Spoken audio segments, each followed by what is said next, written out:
যে দিন থেকে গাজা ইসরায়েলের ওপর হামলা করেছে এবং তারপর ইসরায়েল তার প্রতি উত্তরস্বরূপ গাজার উপর আক্রমণ করে, গাজার পরিস্থিতি একদম ভয়ানক করে তোলে, ধ্বংসস্তূপে পরিণত করে। তো এই পরিস্থিতি দেখে খ্রিস্ট বিশ্বাসীদের মধ্যে এই ধারণা এসেছে যে আমরা হয়তো একেবারে অন্তিম সময়ে এসে উপস্থিত হয়েছি। তো সেই বিষয়ে আজকের এই ভিডিও, আর এই ভিডিওতে আমরা আলোচনা করব বাইবেলের কিছু বিশেষ ভবিষ্যৎবাণীর বিষয়ে এবং মানুষের মনে যেসব প্রশ্ন আসছে সেই প্রশ্নগুলো কি আদৌ বাইবেলে লেখা রয়েছে সেই বিষয়ে আমরা এই ভিডিওতে দেখব।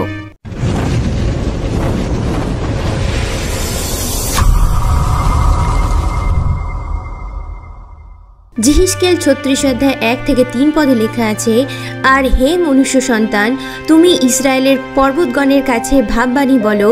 তুমি বলো, হে ইসরায়েলের পর্বতগণ, সদাপ্রভুর বাক্য শুনো। প্রভু সদাপ্রভু এই কথা কহেন, শত্রু তোমার বিরুদ্ধে বলিবে, বা আর সেই চিরন্তন উচ্চস্থলী সকল আমাদের অধিকার হইল। এই জন্য তুমি ভাববাণী বলো। তুমি বলো, প্রভু সদাপ্রভু এই কথা কহেন, লোকেরা তোমাদিগকে জাতিগণের অবশিষ্ট অংশের অধিকার করণার্থে ধ্বংস ও চারিদিকে গ্রাস করিয়াছে, ও তোমরা বাচালদের ওষ্ঠাগত ও লোকেদের নিন্দার আস্পদ হইয়াছ।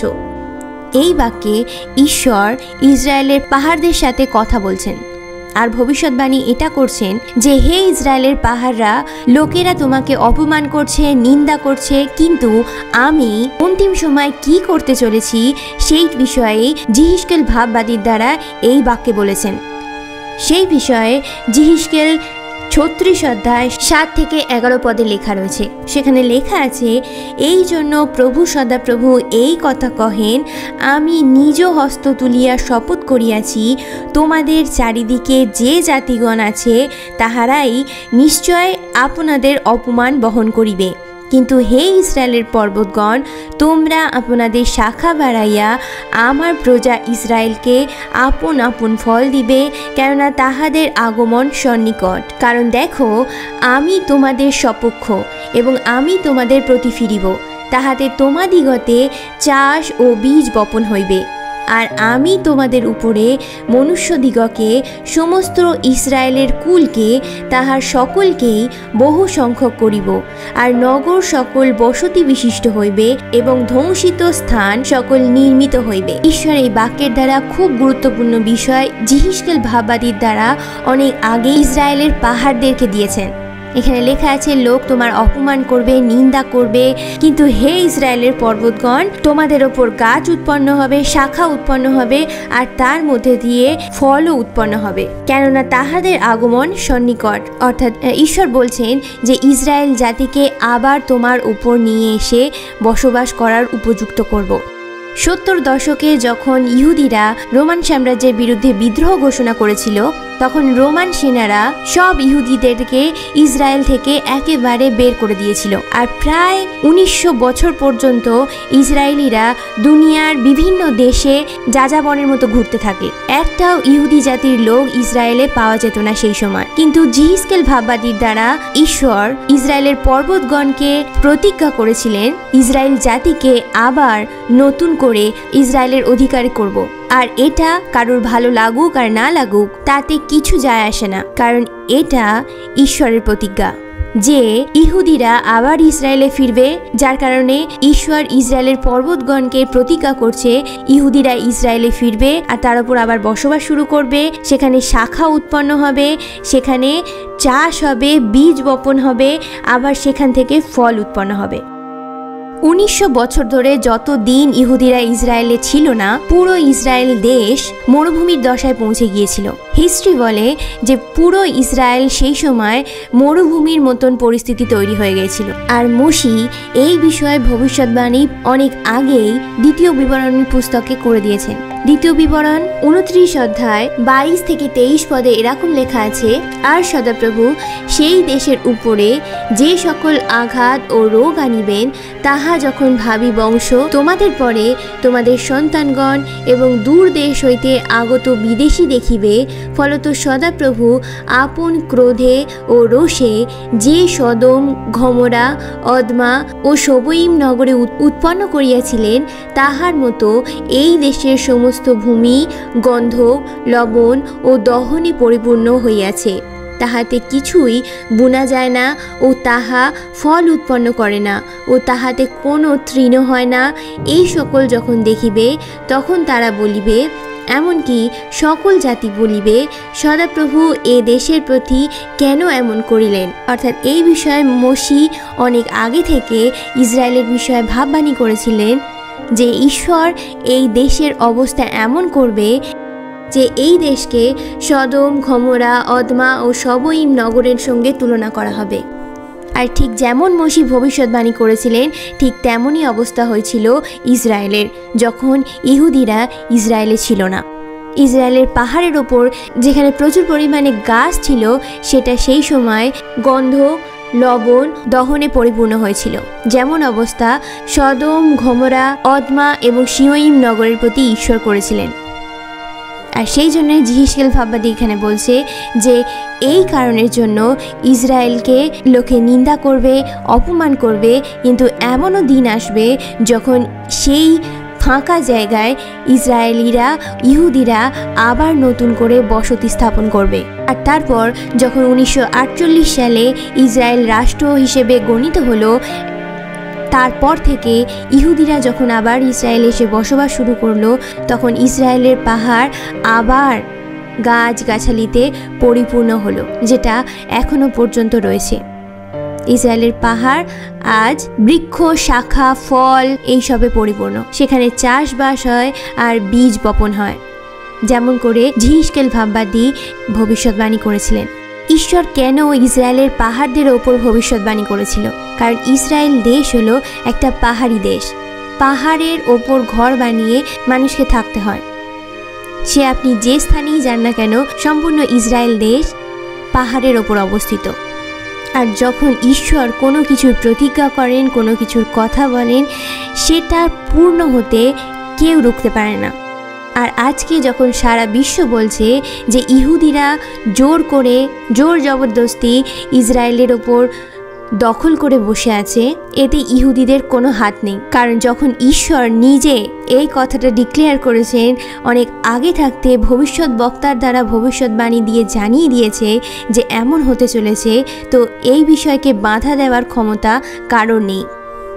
ঈশ্বর যখন বলেছেন যে তিনি আবার ইহুদিদেরকে ইসরায়েলে নিয়ে আসবে, ইসরায়েল দেশ তাদেরকে অধিকারে দেবে, তখন এতে ইহুদিরা কোনো কিছু করতে পারে না। ইহুদি কেন, অন্য কোনো দেশ, অন্য কোনো জাতি বা সাধারণ মানুষ এই বিষয়ে কোনো কিছুই করতে পারে না। এরপর সেম অধ্যায়ে 36 অধ্যায়ের 11 পদে লেখা আছে, আর আমি তোমাদের উপরে মনুষ্য ও পশুকে বহু সংখ্যক করিব, তাহাতে তাহারা বর্ধিষ্ণু ও বহু প্রজ হইবে।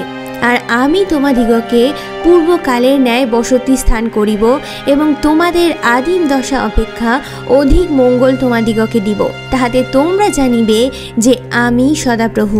ঈশ্বর ইহুদি জাতিকে প্রমিস করেছেন যে আমি তোমাকে ইসরায়েলে ফেরাবো।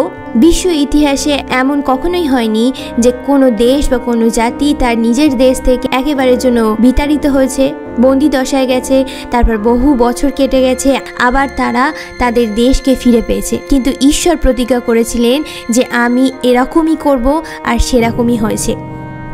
আর তিনি তার প্রতিজ্ঞাকে পূর্ণ করে অলরেডি দেখিয়ে দিয়েছেন।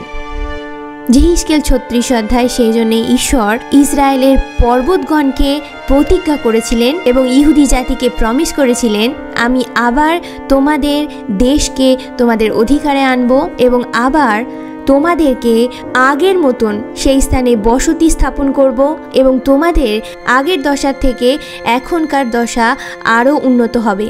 আর তারপর এই 36 অধ্যায়ের 36 পদে ঈশ্বর আরও একটা খুব বড় ভবিষ্যৎবাণী সারা বিশ্বের জন্য দিয়েছেন। সেখানে লেখা আছে, তখন তোমাদের চারিদিকে অবশিষ্ট জাতিগণ জানিতে পাইবে যে আমি সদাপ্রভু উৎপাটিত স্থান সকল নির্মাণ করিয়াছি এবং ধ্বংসিত স্থান উদ্যান করিয়াছি। আমি সদাপ্রভু ইহা বলিয়াছি এবং ইহা সিদ্ধ করিব। অর্থাৎ যতগুলো দেশ তোমার পাশাপাশি থাকবে, অর্থাৎ ইসরায়েলের আশেপাশের দেশগুলোর বিষয়ে বলছেন, তারা সবাই এই বিষয়টা জানবে, অর্থাৎ এটা তাদের জন্য একটা চিহ্ন স্বরূপ হবে যে এই কাজটা স্বয়ং ঈশ্বরের দ্বারা করা হয়েছে, কোনো মানুষের দ্বারা নয়, কোনো জাতির দ্বারা নয়, কোনো দেশের দ্বারা নয়। ইহুদিরা নিজের শক্তির বলে ইসরায়েলে ফিরতে পারেনি, কিন্তু ঈশ্বর বলছে যে আমি তাদেরকে নিয়ে আসব, আর এটা সমগ্র বিশ্বের কাছে চিহ্ন স্বরূপ হবে। আর তারা এটা জানবে যে স্বয়ং ঈশ্বরই ইসরায়েলকে উৎপাটিত করেছিল, আর এখন স্বয়ং ঈশ্বরই উৎপাটিত স্থানকে পুনর্নির্মাণ করেছেন। আর সেই ধ্বংসস্তূপের ওপর, ধ্বংসিত স্থানের ওপর উদ্যান করিয়াছি, অর্থাৎ বাগানের মতন করেছি। ধ্বংসস্থানের ওপর বাগান বানিয়েছি। স্বয়ং ঈশ্বরই মরুভূমি স্থানে আবার নতুন করে উদ্যান বানিয়েছে। সর্বশক্তিমান ঈশ্বরের দ্বারা কোনো কিছু অসম্ভব নয়। আর স্বয়ং ঈশ্বর জিহিজকেল ভবিষ্যৎ বক্তার দ্বারা এই প্রমিসগুলোকে, এই প্রতিজ্ঞার বাক্যগুলোকে ভবিষ্যৎবাণী রূপে ইসরায়েলের পর্বতগণকে করেছেন। আর এখন যদি কোনো জাতির লোক বা কোনো দেশের লোক বা কোনো রাজনৈতিক দল যদি বলে যে ইহুদিদের ইসরায়েল ছেড়ে দেওয়া দরকার, তাহলে এমন ঘটানোর জন্য তাদেরকে স্বয়ং ঈশ্বরের সাথে মোকাবিলা করতে হবে। আর আমরা বর্তমান সময় খুব স্পষ্টভাবে সেটাই দেখছি। এরপরে যখন আমরা জিহিজকেল 36 অধ্যায় শেষ করে 37 অধ্যায় পড়ি, তো তার শুরুতেই আমরা দেখতে পাই যে সদাপ্রভুর আত্মা জিহিজকেলকে এমন একটা জায়গায় নিয়ে গিয়েছিল যা অস্থিতে পরিপূর্ণ ছিল। অস্থি অর্থাৎ হাড্ডি, বোনস। আর তারপর 3 পদে আমরা পাই যে সেখানে ঈশ্বর জিহিজকেলকে জিজ্ঞাসা করছে যে বলো যে এই অস্থি কি জীবিত হতে পারে? তখন জিহিজকেল উত্তর দিয়েছিল, হে প্রভু সদাপ্রভু, আপনি জানেন, যদি তুমি চাও। অর্থাৎ জিহিজকেল এটা বলেছিলেন যে যদি তুমি চাও তাহলে তা সম্ভব। আর এই শুকনো অস্থিগুলো কি ছিল এই বিষয়ে ঈশ্বর জিহিজকেলকে বলেছিলেন। আর সেটা আমরা দেখতে পাই জিহিজকেল 37 অধ্যায় 11 পদে। সেখানে এরকম লেখা আছে, পরে তিনি আমাকে কহিলেন, হে মনুষ্য সন্তান, এই সকল অস্থি সমস্ত ইসরায়েল কুল। দেখো, তাহারা বলিতেছে, আমাদের অস্থি সকল শুষ্ক হইয়া গিয়াছে এবং আমাদের আশ্বাস নষ্ট হইয়াছে, আমরা একেবারে উচ্ছিন্ন হইলাম। এখানে ঈশ্বর জিহিজকেলকে বলছেন যে এই যে শুকনো অস্থি তুমি দেখছো, সেটা আর অন্য কিছু নয়, এটা হলো সমস্ত ইসরায়েলের কুল, অর্থাৎ বংশ। এরা ইহুদি লোক, ইহুদি জাতির লোক। আর তারা বলছে যে আমাদের সমস্ত আশ্বাস নষ্ট হয়ে গেছে, আমরা একেবারে উচ্ছিন্ন হয়ে গেছি, আমরা একেবারে শুকনো হয়ে গেছি। আর তারপর ঈশ্বর তাদেরকে কি বলছে তা আমরা 12 পদে দেখতে পাই। সেখানে লেখা আছে, এই জন্য তুমি ভাববাণী বলো, তাহাদিগকে বলো, প্রভু সদাপ্রভু এই কথা কহেন, দেখো আমি তোমাদের কবর সকল খুলিয়া দিব। হে আমার প্রজা সকল, তোমাদের কবর হইতে তোমাদিগকে উত্থাপন করিব এবং তোমাদিগকে ইসরায়েল দেশে লইয়া যাইব। বহু ইহুদি পণ্ডিত, বাইবেলের স্কলার, এমনকি ইসরায়েলের সরকার পর্যন্ত এটা স্বীকার করে যে জিহিজকেলের এই ভাববাণী 1939 সাল থেকে 1945 সালের মধ্যে পূর্ণ হয়েছে। এই 7 বছরের মধ্যে যখন হিটলার লক্ষাধিক ইহুদিদেরকে হত্যা করেছিল, জেলখানার ভেতর বন্দি করে রাখত, কোনো কিছু দিত না, তাদেরকে ঠিক মতো খেতে দিত না, তাদের উপর অত্যাচার করত। আর সেই জন্য ইহুদিদের পরিস্থিতি একেবারে হাড্ডি স্বরূপ হয়ে গিয়েছিল। এই ছবিগুলো ছিল তার প্রমাণ। এখানে আমরা খুব স্পষ্টভাবে দেখতে পাচ্ছি ইহুদিদের অবস্থা কিরকম হাড্ডি স্বরূপ হয়ে গিয়েছিল। আর হিটলার যখন ইহুদিদের ওপর হত্যার মহাযজ্ঞ চালিয়েছিল, সেই সময় ইহুদিদের লাশ এই রকমভাবে চারিদিকে পড়েছিল, আর যার বিষয়ে ঈশ্বর জিহিজকেলকে দর্শন দিয়েছিলেন অনেক আগে। আর এরপর যখন আমেরিকার সেনারা দ্বিতীয় বিশ্বযুদ্ধে জার্মানিকে হারিয়ে এই জেলখানার ভেতরে গিয়েছিল, তো তারা একেবারে আতঙ্কে কেঁপে উঠেছিল এই দৃশ্য দেখে। তারা দেখেছিল জেলখানার চারিদিকে ইহুদিদের লাশ শুকনো হয়ে গিয়ে কিভাবে হাড্ডিতে পরিণত হয়েছে এবং সেটা চারিদিকে ছড়িয়ে ছিটিয়ে আছে, ঠিক যেমনভাবে জিহিজকেল দর্শনে দেখেছিল। আর সেই জন্য বাইবেলের স্কলার এবং বিভিন্ন ইহুদি জ্ঞানী পণ্ডিতরা এটা বলে যে যেমন লেখা আছে বাক্যে, জিহিসকেল বলছে, সদাপ্রভুর হস্ত আমার ওপর অর্পিত হইল, আর তিনি সদাপ্রভুর আত্মায় আমাকে বাহির লইয়া গিয়া সমস্থলীর মধ্যে রাখিলেন, তাহা অস্তিতে পরিপূর্ণ ছিল। অর্থাৎ ঈশ্বর তার আত্মার দ্বারা জিহিসকেলকে সেই সময় টাইম ট্রাভেল করিয়ে জার্মানিতে নিয়ে গিয়েছিল। আর সেই দর্শন, এই পুরো ঘটনাটা দর্শনের রূপে জিহিসকেলকে দেখিয়েছিলেন। টাইম ট্রাভেলের বিষয়েও অলরেডি একটা ভিডিও বানানো আছে, আপনারা যদি চান তো গিয়ে দেখতে পারেন ঈশ্বর কিভাবে তার ইচ্ছায় মানুষদেরকে টাইম ট্রাভেল করাতে পারেন। আর সেই জন্য তখন ইহুদিরা বলছে যে আমাদের সমস্ত আশ্বাস নষ্ট হয়ে গেছে এবং আমাদের অস্থি সকল শুষ্ক হয়ে গেছে, আমরা একেবারে সব কিছু থেকে উচ্ছিন্ন হয়ে গেছি। কিন্তু তখন ঈশ্বর বলছে যে আমি তোমাদের কবর সকল খুলে দেব, আর আমার প্রজা সকল তোমাদের কবর হইতে তোমাদিগকে উত্থাপন করিবে এবং তোমাদিগকে ইসরায়েল দেশে নিয়ে যাবে। আর যার জন্য আমেরিকা এবং রুশের সেনারা দ্বিতীয় বিশ্বযুদ্ধে জার্মানিকে হারিয়ে ইহুদিদেরকে সেই জেলখানা থেকে উদ্ধার করেছিল। আর তারপর ইহুদিরা আবার 1900 বছর পর নিজের দেশ ইসরায়েলে ফিরেছিল। আর এরকম লেখা আছে, তোমাদিগকে ইসরায়েল দেশে লইয়া যাইব।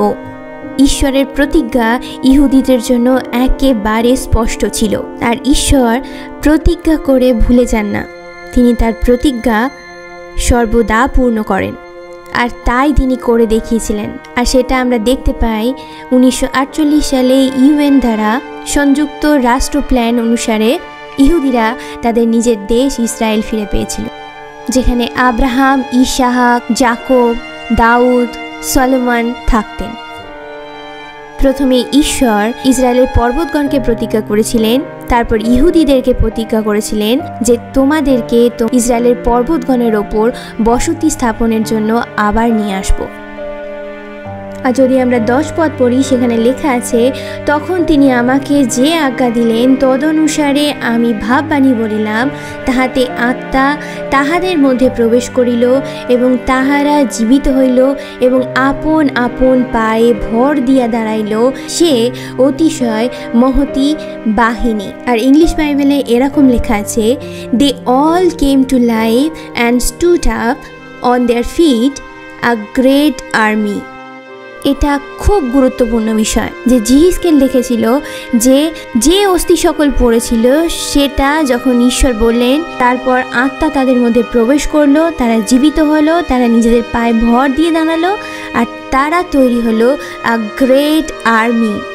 আর আজ যদি আমরা দেখি, সারা বিশ্বের ম্যাপের মধ্যে ইসরায়েল দেশকে খুঁজেই পাওয়া যায় না, এতটা ছোট দেশ, অথচ এদের সেনাবাহিনী সারা বিশ্বের শক্তিশালী সেনাবাহিনীগুলোর মধ্যে একটা বলে গণিত হয়। অর্থাৎ যে ভবিষ্যৎবাণী ঈশ্বর জিহিসকেলের দ্বারা দিয়েছিলেন তা আজ খুব স্পষ্টভাবে পূর্ণ হচ্ছে। আর আজ যদি আমরা দেখি যে দুনিয়ার বড় বড় উন্নত দেশরা ইসরায়েল থেকে হাতিয়ার সংগ্রহ করে, এমনকি ভারতও ইসরায়েল থেকে হাতিয়ার কিনে, ঠিক যেমনভাবে ঈশ্বর জিহিসকেলকে বলেছিল। আর জিহিসকেল 37 অধ্যায় 26 পদে লেখা আছে, আর আমি তাহাদের জন্য শান্তির এক নিয়ম স্থির করব, তাহাদের সহিত তাহা চিরস্থায়ী নিয়ম হইবে, আমি তাহাদিগকে বসাইব ও বাড়াইব এবং আপন ধর্মধাম চিরকালের জন্য তাহাদের মধ্যে স্থাপন করিব। এরপর যখন 38 অধ্যায় শুরু হচ্ছে, শুরুতেই আমরা একটা যুদ্ধের বিষয় দেখতে পাই, যেখানে লেখা আছে যে অনেকগুলো দেশ ইসরায়েলের বিরুদ্ধে আসবে, যুদ্ধ ঘোষণা করবে, কিন্তু ইসরায়েল তাদের ওপর থেকে জয়লাভ করবে। কিন্তু যদি আমরা 35 থেকে 38-এর মধ্যে দেখি, এর মাঝখানে অথবা 38 অধ্যায় কোনো জায়গায় সেই যুদ্ধের কারণকে আমরা দেখতে পাই না, যে কি কারণে এই যুদ্ধ হবে, কি কারণে এতগুলো দেশ ইসরায়েলের ওপর আক্রমণ করবে আর এই যুদ্ধ শুরু হবে। কিন্তু বাক্যে এই জায়গায় ইসরায়েলের শত্রু দেশগুলোর যে সংগঠন আমরা দেখতে পাই, বর্তমানেও আমরা পাই যে সেই শত্রু দেশগুলো জোট বেঁধে ইসরায়েলের ওপর আক্রমণ করছে। বর্তমানে যখন ইসরায়েল গাজার ওপর আক্রমণ করে, গাজাকে একেবারে ধ্বংসের পরিস্থিতিতে নিয়ে গিয়ে দাঁড় করায়, তো তার ফলে একটা ভয়ঙ্কর সমস্যা এই মুহূর্তে এসে উপস্থিত হয়েছে। বর্তমানে অনেকগুলো মুসলিম দেশ ইসরায়েলের বিরুদ্ধে এসে দাঁড়িয়েছে।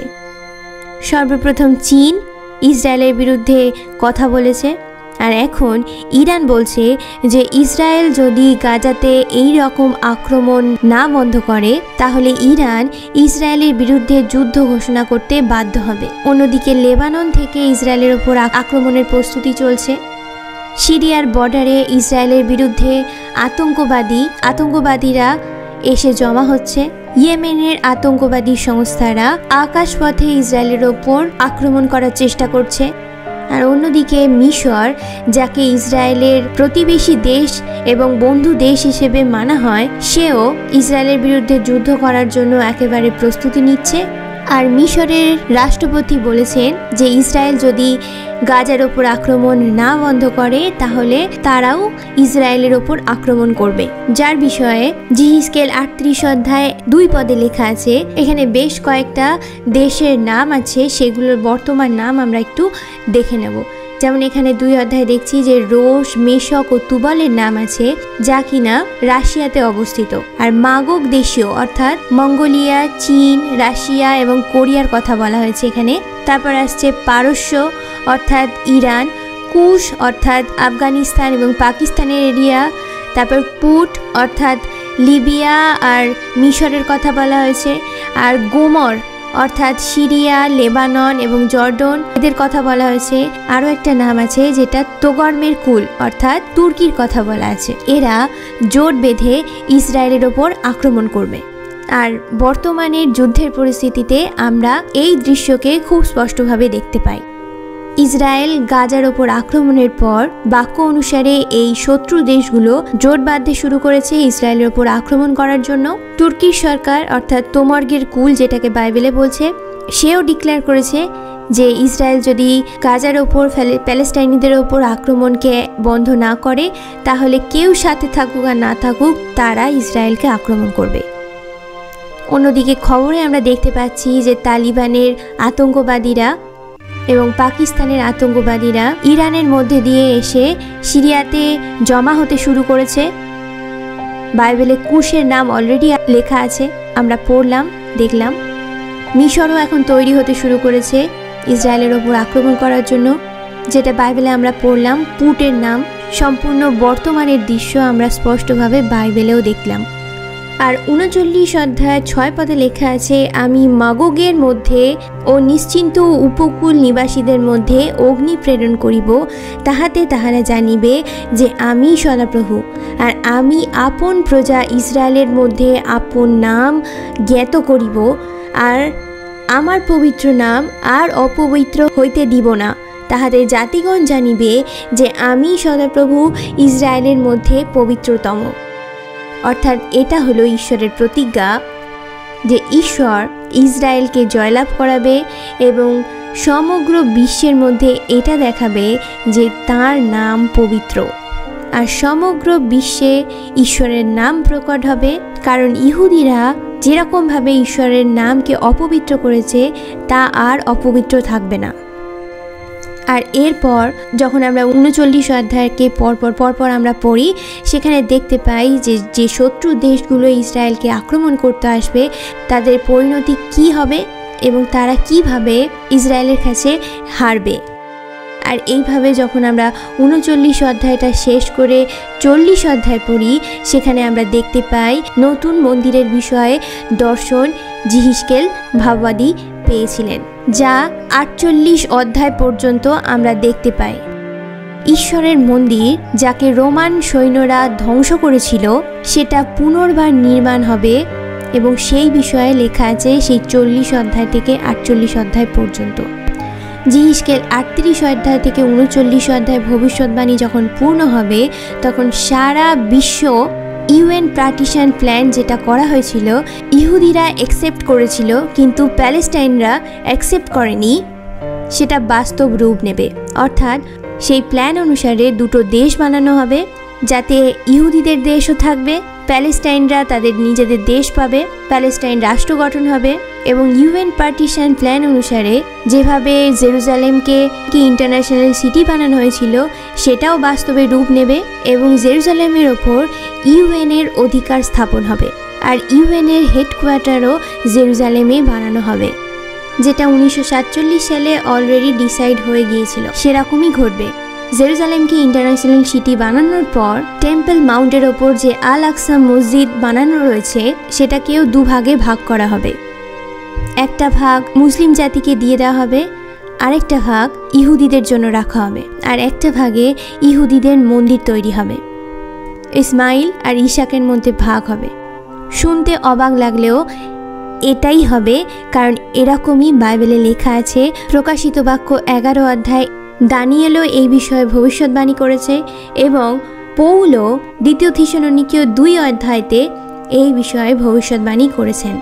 দানিয়েল 11 অধ্যায় 45 পদে লেখা আছে, আর সে সমুদ্রের ও পবিত্র গিরিরত্নের মধ্যে রাজকীয় তাম্বু স্থাপন করিবে, তথাপি তাহার শেষ কাল উপস্থিত হইবে, কেহ তাহার সাহায্য করিবে না। অর্থাৎ বাইবেল স্কলাররা বলেন যে সমুদ্র অর্থাৎ গালিলের সমুদ্র এবং মৃতক সাগরের মধ্যবর্তী স্থান অর্থাৎ জেরুজালেমের কথা বলা হয়েছে, আর পবিত্র গিরিরত্ন অর্থাৎ টেম্পল মাউন্টের কথা বলা হয়েছে, আর এদের মাঝখানে একটা রাজকীয় তাম্বু স্থাপন করিবে। অর্থাৎ হতে পারে এটা টেম্পল মাউন্টের ওপর ইউএনের হেড অফিস স্থাপন করার ভবিষ্যৎবাণী এখানে করা হয়েছে, যাতে পরবর্তীকালে জেরুজালেমের নিয়ে আর কোনো যুদ্ধ ঘোষণা না হতে পারে। আর এরপর খুব সম্ভবত সেই রাজকীয় স্তম্ভ অর্থাৎ ইউএনের প্রেসিডেন্ট নির্বাচিত হবে এবং সে ইহুদি জাতিরই একজন হবে, কারণ বাইবেলে তাকে অ্যান্টিখ্রাইস্ট বলা হয়েছে। আর যখন প্রকাশিত বাক্যে যোহন অ্যান্টিখ্রাইস্ট শব্দটা উচ্চারণ করেছে, কারণ যোহনের সময় একটা জাতিরই লোক অ্যান্টিখ্রাইস্ট হিসেবে পরিচিত ছিল, যে কিনা খ্রিস্টের বিরোধী, অর্থাৎ যারা যিশুকে উদ্ধারকর্তা হিসেবে গ্রহণ করেননি। অর্থাৎ ইহুদিরাই ছিল যারা কিনা প্রভু যিশুকে উদ্ধারকর্তা হিসেবে স্বীকার করেনি, যা আমরা প্রথম থেকেই দেখে আসছি। মুসলিম জাতি সেই রকমভাবেও যিশুকে রিজেকশন করেনি যেভাবে ইহুদিরা করে এসেছে। আর সেই জন্যে বাইবেলের স্কলাররা মনে করেন যে খুব সম্ভবত অ্যান্টিখ্রাইস্ট যে হবে সে ইহুদি জাতিরই একজন হবে, যেমন করে ভবিষ্যৎবাণীতে লেখা আছে। এই সম্ভাবনাটা অনেকাংশে সত্যি, কারণ ইহুদিরা জেরুজালেমের ওপর থেকে অধিকার ততক্ষণ ছাড়বে না যতক্ষণ না সেই রাজকীয় তাম্বু অর্থাৎ ইউএনের অধিকারী একজন ইহুদি জাতির লোক হবে। ভবিষ্যতে কি হতে চলেছে তা তো ভবিষ্যৎই বলবে, কিন্তু বর্তমানের পরিস্থিতি বেশ কিছু ভবিষ্যৎবাণীর পূর্ণতাকে চিহ্নিত করে। তো এই মুহূর্তে একজন খ্রিস্টের অনুগামী, খ্রিস্ট বিশ্বাসী হয়ে আমাদের উচিত নিরন্তর প্রার্থনা করা, কারণ যখন ঈশ্বর তার মহিমাকে প্রকট করবে তখন শুধুমাত্র ইসরায়েলের ওপর নয়, সারা বিশ্বের ওপর তার মহিমা প্রকট হবে।